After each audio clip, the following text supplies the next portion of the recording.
mulai mengawali pembelajaran, kita terlebih dahulu berdoa kepada Allah Subhanahu wa taala. Semoga ilmu yang kita dapat nyanyi langsung berdoa ya.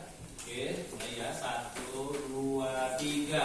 Ayo kawan semua, duduklah dengan rapi, angkat kedua tanganmu, yuk kita berdoa. Oke, doa dimulai.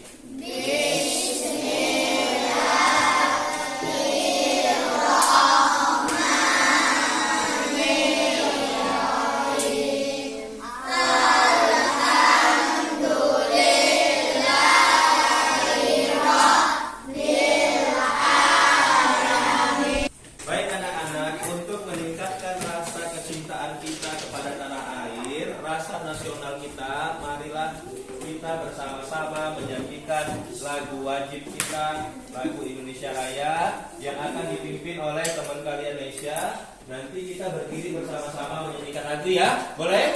Boleh. Iya, persilakan Ayah Nesya. Maju.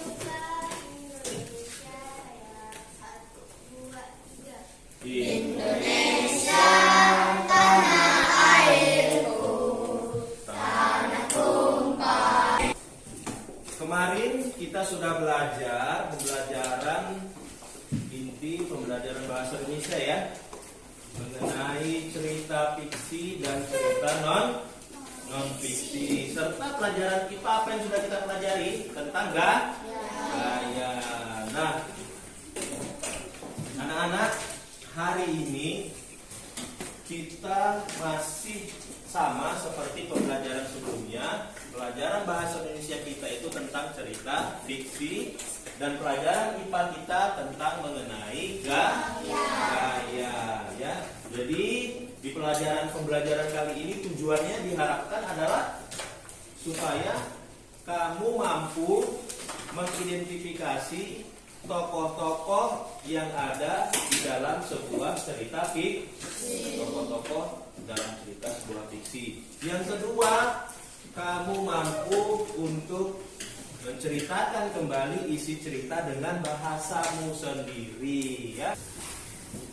Penilaian yang akan Bapak berikan kepada kalian itu dalam pembelajaran ini adalah, yang pertama itu adalah penilaian sikap jujur ya, disiplin, dan bertanggung jawab. Serta nanti Bapak akan memberikan penilaian terhadap tugas-tugas kalian. Coba dulu bacakan bacaan cerita fiksi tentang apa itu? Cerita Roro Jonggrang. Ya. Siapa namanya, Nak? Askia, silakan maju ke depan untuk membacakan. Anak-anak yang lain untuk mendengarkan ya. Roro Jonggrang adalah sebuah putri dari kerajaan Prambanan. Raja Prambanan, ayah Roro Jonggrang, gugur dalam pertarungan melawan Bandung Bondowoso. Setelah teman kalian tadi membaca, Bapak berharap kepada anak-anak ya, Bapak meminta kepada anak-anak Bapak untuk menuliskan tokoh-tokoh yang ada pada sebuah cerita fiksi Roro Jonggrang. Oke, paham? Menuliskan tokoh-tokoh yang ada pada cerita fiksi yang berjudul Roro Jonggrang. Kerjakan tugas ini secara berkelompok. Oke? Semua kelompok harap mengerjakan mulai dari sekarang. Silakan.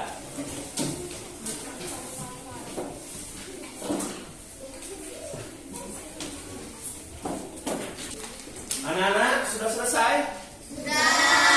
Kalau sudah selesai, silakan.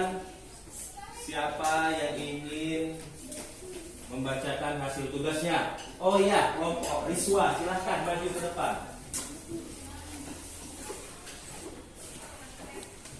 Dengarkan ya. Pembacaan hasil tugas dari kelompok Riswa. Tokoh-tokoh dalam cerita Roro Jonggrang. Yang pertama Roro Jonggrang, yang kedua Bandung Bondowoso, yang ketiga Dayang Roro Jonggrang, yang keempat Biksu, yang kelima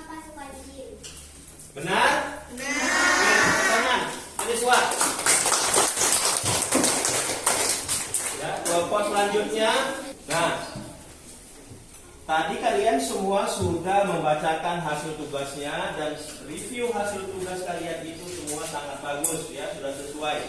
Sekarang Bapak ingin menjelaskan beberapa hal mengenai tentang pembelajaran kita ini ya.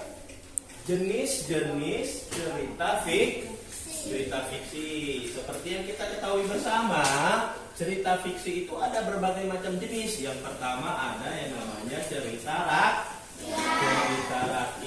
Lalu ada cerita legenda. Lalu ada cerita fabel. Cerita rakyat ini adalah cerita yang diceritakan secara turun-temurun. Nah, ada satu lagi yaitu cerita jenaka. Ya, cerita jenaka ini adalah cerita lucu. Ya. Oke, sekarang Bapak memberikan tugas lagi kepada anak-anak. Apa tugasnya? Tugasnya yaitu mencari jenis-jenis cerita fiksi yang sudah Bapak jelaskan barusan tadi kepada kalian semua. Ya, ayo dicatat. Tugasnya adalah mencari jenis-jenis cerita fiksi. Oke, per kelompok harap ditulis. Silakan untuk dikerjakan. Sudah selesaikah tugas yang Bapak berikan? Kalau sudah selesai, Bapak ingin kalian mampu mempresentasikan tugas yang sudah Bapak berikan. Tugas presentasi yang pertama itu kelompoknya Ilham. Mana kelompok Ilham sudah selesai? Silakan Ilham untuk mempresentasikan hasil kerja kelompoknya di depan kelas.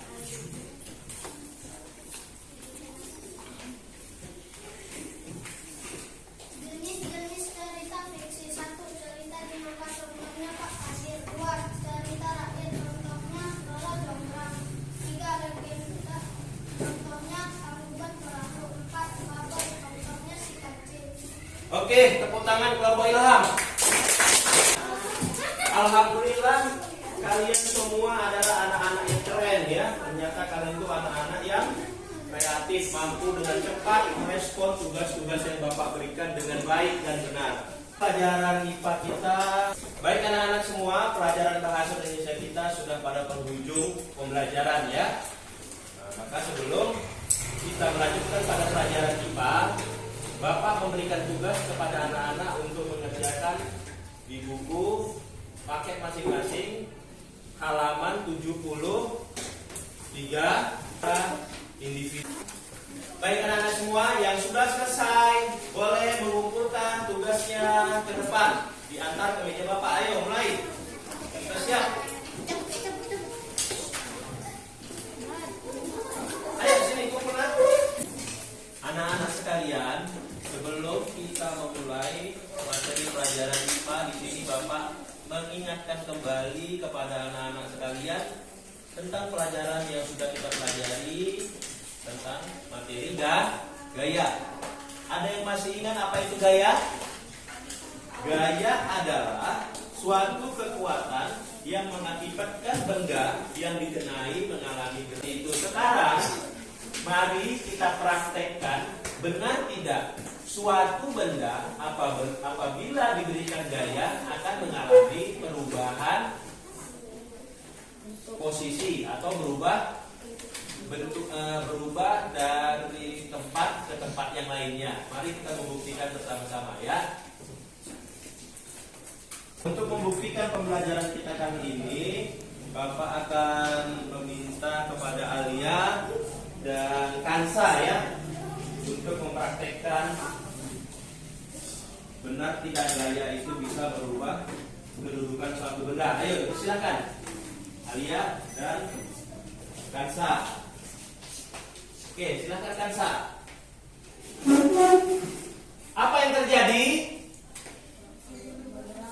Meja berubah posisi. Karena apa? Karena ada gaya dorong yang diberikan oleh Alia. Oke Kansa, coba eksekusi. Apa yang terjadi? Meja kembali kepada posisi semula. Karena apa? Karena ada gaya tarik yang diberikan oleh Kansa. dari teman-teman, sekarang ada pertanyaan untuk kamu yang harus kamu diskusikan dengan teman kelompok kamu. Ya, yang pertama itu adalah apa dampak pengaruh gaya terhadap perubahan suatu benda? Apa dikerjakan dengan cara berdiskusi? Baik, waktu selesai. Saatnya untuk mempresentasikan tugas kelompok. Oke, kelompok siapa tadi nanti yang maju? Siapa yang mau maju ini? Kelompok mana? Iya, kelompoknya Bang Akbar Ganteng. Tepuk tangan dulu. Pengaruh gaya terhadap dalam benda. 1. Gaya dapat menyebabkan benda berpindah tempat. 2. Gaya dapat menghentikan benda-benda. 3. Semakin besar gaya yang menggerakkan benda, semakin cepat. Oke, baik. Tepuk tangan. Akbar sudah mempresentasikan tugas kelompok. Sekarang, siapa nih yang penasaran ingin bertanya kepada Bang Akbar? Iya. Ya, silakan bacakan pertanyaan kamu. Gaya apa yang digunakan untuk mendayung sepeda? Iya, Akbar, ada yang bertanya, gaya apa yang digunakan untuk mendayung sepeda? Gaya otot. Oke, benar. Tepuk tangan untuk keduanya. Nah, anak-anak sekalian, di tangan Bapak ada lembar kerja siswa. Lembar kerja ini harap kamu kerjakan dari individu maupun anak yang sudah selesai boleh mengumpul tugas ke depan. Waktu sudah selesai 10 menit. Kumpul ke depan. Anak-anak, sekarang evaluasi pelajaran IPA. Tadi evaluasi bahasa Indonesia sudah selesai. Sekarang evaluasi pelajaran IPA. Buka buku paket halaman 80. Selesai, saatnya mengumpulkan tugas evaluasi ke meja Pak Guru. Yang sudah selesai, silakan kumpul.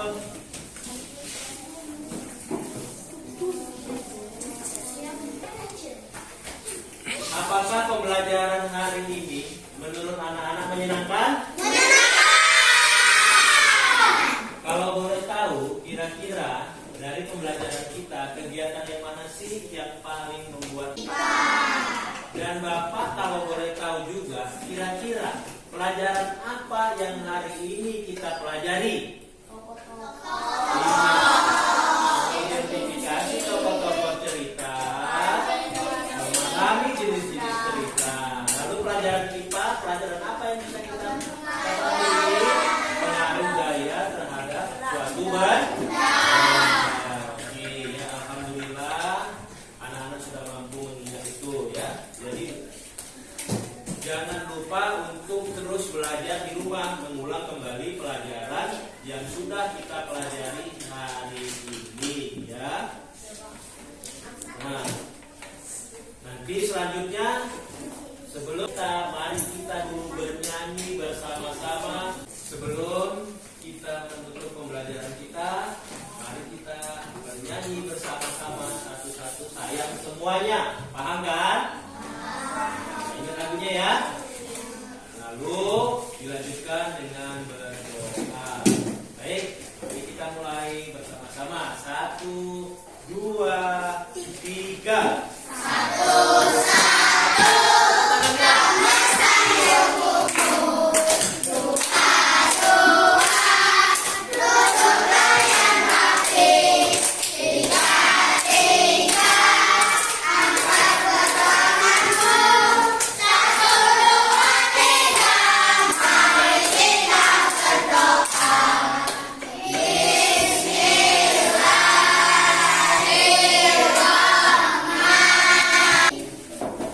Alhamdulillah pelajaran selesai.